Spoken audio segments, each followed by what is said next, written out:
Episode 2 is coming, and after that premiere, the town is already sitting on more secrets than it can hold. The official synopsis says a gruesome discovery sends shockwaves through the town, and if you watch the premiere, you probably already know what that discovery is. Jim is dead. The town just doesn't know it yet. But when that information surfaces, and it will, the ripple effects are going to hit hard. Because Jim wasn't just a husband or a father. He was part of the fragile sense of normalcy this family has been clinging to since they arrived. Strip that away and everything holding Tabitha together starts to look a lot less stable. And Tabitha is already on thin ice. She's been dodging Julie's questions, giving non-answers, telling the kids Jim is probably just in the RV for the night. That can only last so long. At some point, the truth forces its way through. And in a town where information is literally the difference between life and death, keeping quiet is its own kind of danger.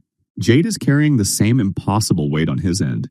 He and Tabitha now know they're reincarnations, that they've been cycling through this story in different forms over and over, trying to save children who may already be beyond saving. That's not the kind of thing you just absorb and move on from. And right now, neither of them has told anyone. They're both sitting on something enormous with no clear idea of who to trust with it or whether sharing it would even change anything. Then there's Smiley. Boyd cremated that thing with his own hands. He watched it burn. And now it's down in the tunnels, putting on fresh clothes and grinning like nothing happened. That alone would be enough to break most people. But for Boyd, it's confirmation of something far worse. If the creatures can come back like this, if death genuinely means nothing to them, then every strategy, every sacrifice, every painful decision this town has made to survive starts to feel pointless. And Boyd is already feeling that. The man who has held this community together through sheer willpower is now sitting in his office counting bullets. One for every person in town. Not as a threat, as a contingency. Because in his mind, a quick death might be the last merciful thing he can offer anyone. That's not a man who's losing hope. That's a man who has already started saying goodbye. And the scariest part is that his logic isn't entirely wrong. The creatures don't just kill, they come back, they remember, they reuse. Fatima didn't just survive an attack.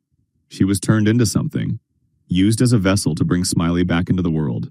And now she has to live with that knowledge while the thing she gave birth to is somewhere underneath the town, very much alive. How do you even begin to process that?